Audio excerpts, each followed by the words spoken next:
A new resolution proposal in front of the Utah State Board of Education would eliminate diversity, equity, and inclusion programs in Utah's schools. You might be thinking, wait, didn't the state already ban those things? And you'd be right, because it happened during the 2024 legislative session with House Bill 261 titled Equal Opportunity Initiatives. But one state school board member says that that's not actually happening. Utah schools have found other ways to keep DEI going, and she wants it to stop. So we're going to start the segment right into it. The Board of Education member behind the proposal is Christina Bogus. She spoke with Utah's Morning News' Amanda Dixon about the resolution and some examples of why she believes it's needed. Christina, tell me, what is your goal with this resolution? Well, I think we've got a manifold set of goals. One is we've got a system or a culture of non-compliance that's been confirmed by multiple audits through OLAG and our own audit department. And we have a legislative bill that is passed. It is enforced, and we have a system at large that's not complying with the law. So we have a manifold goal. One, we bring attention to an issue that has been in the public eye and overwhelmingly talked about for over 5 years. Public policy has resulted from that, and we have a system that just is overtly flagrant, and they disregard the law because the tenets of radical DEI are still outward. They're very overt and ever present in our state's educational infrastructure. Can you give me an example of what kind of flagrant disobeying of the law you're seeing? Yeah. So, for example, in the legislative code, it says you cannot have a DEI office. That is officially no longer a thing. And we have school districts in our state that have published for DEI officers, as well as they've kept their office of DEI. Like the law says, get rid of it. It gave a timeline. That time has since passed. And there's flagrant disregard for that. There's also a series of what are called prohibited discriminatory practices that are cited in that code that came from House Bill 261. And we have many of our LEAs in our agency itself that is still in violation of that. Adam, if that's okay with you, someone who is opposed. So earlier today, we heard from the person who is pushing this resolution. Now let's have a conversation with Sarah Reel, Utah State Board of Education member who has offered some criticism of the resolution. Welcome to the show. Thanks for having me. Yeah, no, of course, Sarah, can you give us your take on the resolution? Like, what is happening? We will be voting on the resolution in our board meeting on Thursday, this coming Thursday. And I'm hearing a lot of feedback from teachers and parents and local school board members in opposition of this resolution. And I think it's because for the last year, our schools have put time and resources into implementing and following the requirements of HB 261 that board member Bogus spoke on.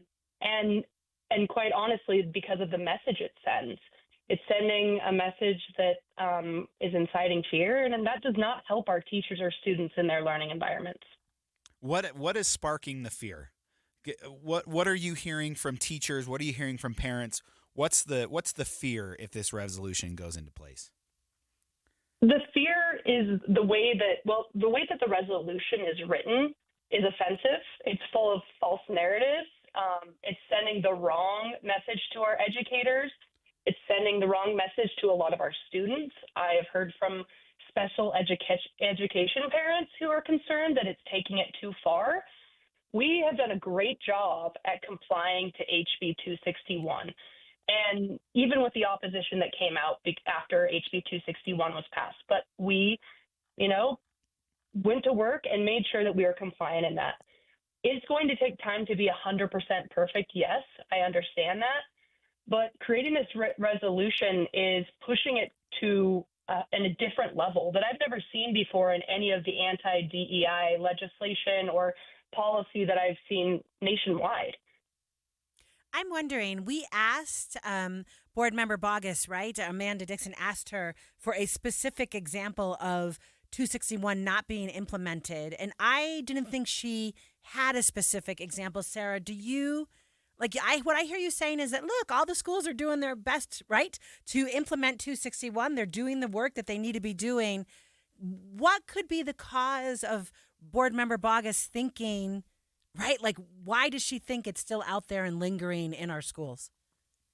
Yeah, it's just firing the fuel of culture wars to me, and that's why it's been really embarrassing for me to see this come about, because we have been so compliant in that.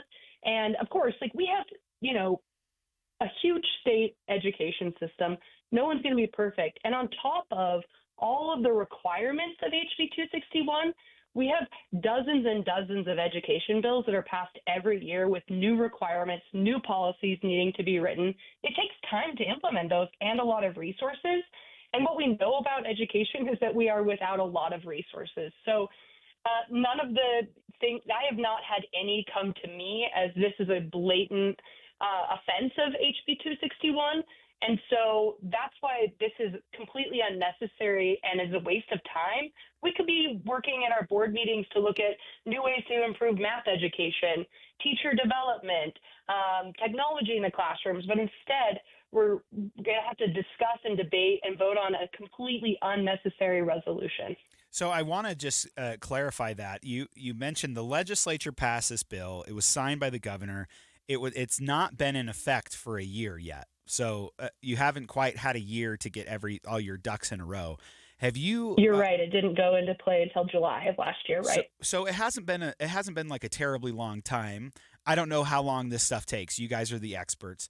But has the legislature expressed any concern that this isn't happening fast enough? Like, is this type of resolution being pushed just because that's the prerogative of a board member, or is there real pushback from the legislature, the governor's office, or anyone telling you, hey, you guys aren't working fast enough, you got to keep going? I have not heard or seen any pressure been placed on us about 261. And I actually think there's been a little bit of grace in making sure that we can get it implemented. Other than rogue Facebook posts of some sort of anti-DEI police going into a school and seeing a Martin Luther King poster or something and claiming it as DEI, I have not heard overwhelmingly that our schools aren't compliant. Can I interrupt you for a second? Has that really happened? Someone saw every day you can get on Facebook and see something that people are considering DEI and accusing teachers of influencing students in some way that are always false and are really harmful for our teachers. It gives them a lot of fear every day when they go to teach that they might be doing something that someone might post on the internet about. And it's really sad and disheartening to me. So I want to give one example that got kind of heated a little while ago. where there was a position in the governor's office that was originally titled Senior Advisor for Equity and Opportunity, and they rebranded it to Access and Opportunity. So they're just taking away the position's still the same, everything's still the same. Are you seeing any of that in the school system, where it's just kind of a rebranding of the same thing, or is there like a legitimate effort to change?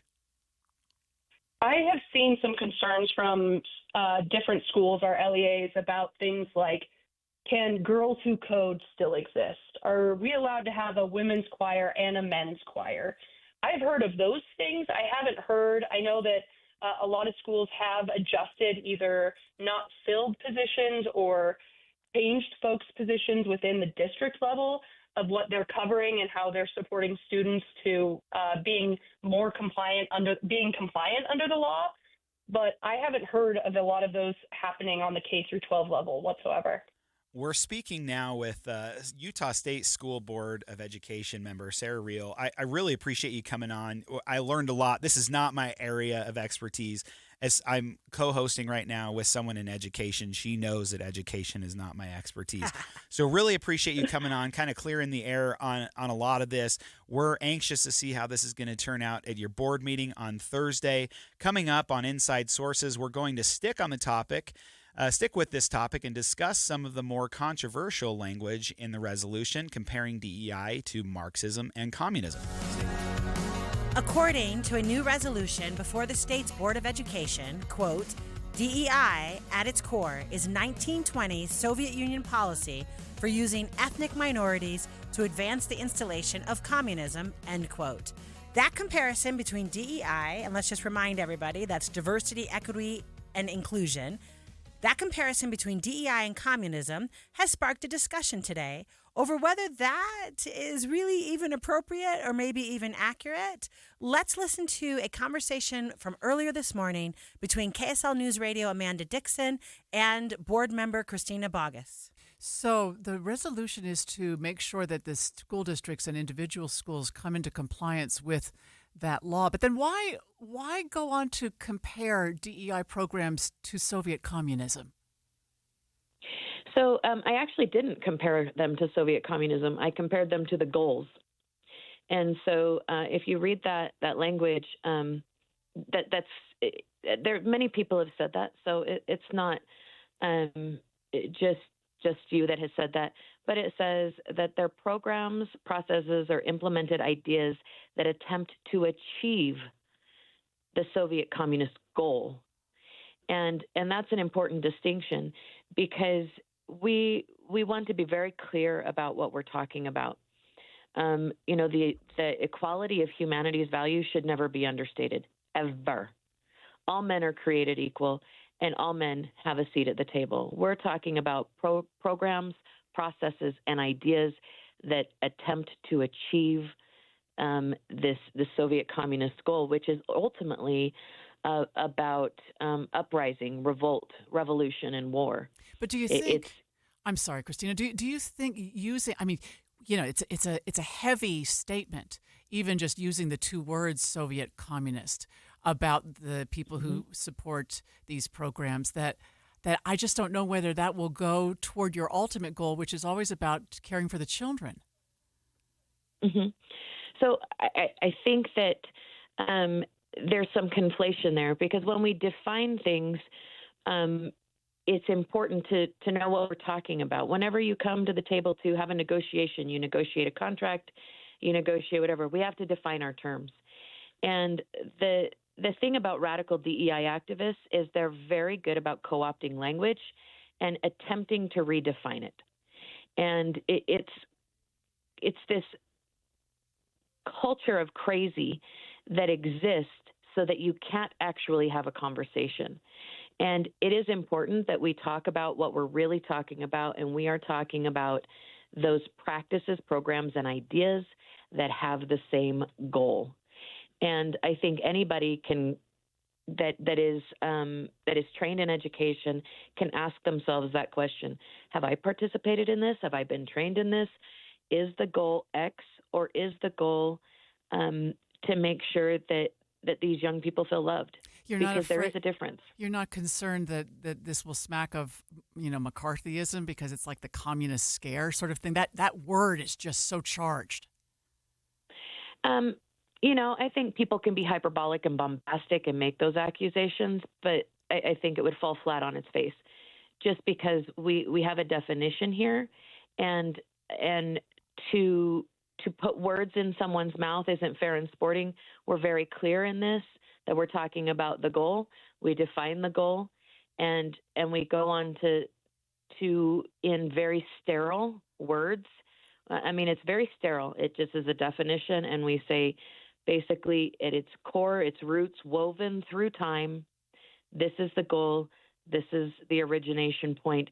And what we're seeing in our schools today are these programs that have this goal, and these radical DEI practices are still existing.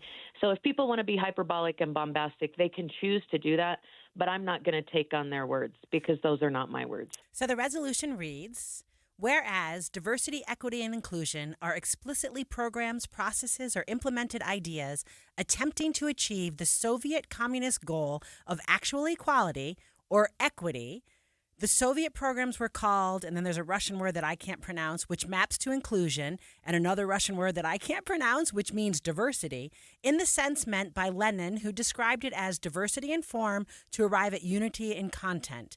DEI, at its core, is 1920s Soviet Union policy for using ethnic minorities to advance the installation of communism. So a little bit, I just kind of want to say that is her language. right? This is her resolution. And the what you're first saying line is of the resolution is that. she was saying I wasn't comparing it to Soviet Marxism. I was saying that it's to achieve the goals of, but that's not exactly accurate, I don't think. Correct. Based on reading the language. When the I plain read language. it feels, not even feels, I think the plain language has us coming at what DEI is a Soviet communist goal of actual equality. Yeah, I think you're right. Okay. She also goes on to say that identity politics is a term coined by the radical Marxist group, the Combahee River Collective, in the late 1970s. Identity politics includes programs, processes, or implemented ideas referring to a critical or oppressor versus oppressed framework for dealing with inequities between identity groups. And it's kind of funny because if you know anything about the Combahee River Collective, which I've never researched, just like my teeny bit of knowledge, you actually have. Yeah, well, I haven't researched it, but I've read it, right? Yeah. And it basically is Black feminist communists having a conversation about what does lesbian. it mean. You have to be Sorry, black. I'm sorry, lesbian. This black, is the ultimate lesbian. identity politics. Right. Go ahead. You have to be a socialist, black, lesbian, communist. Right. And the question they raised was, is there power in our group?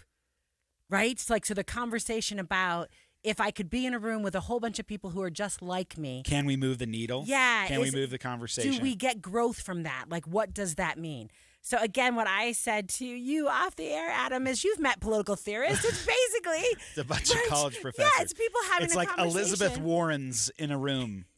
And the fact that she's not from that she's a Massachusetts- lesbian or not that right. No, but that's not where I was going. She with would not that, be but welcome it's like either. she's very identity politics and that's kind of her strength. And so I feel like she was a professor. It's like getting that kind of mode. And this was in Boston in the 1970s, right. Late 1970s.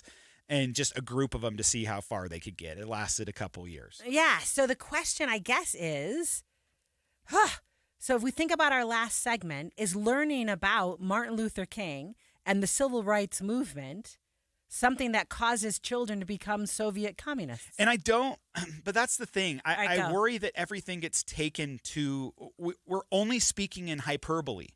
And in our last interview, which I thought was great, it was mentioned too that,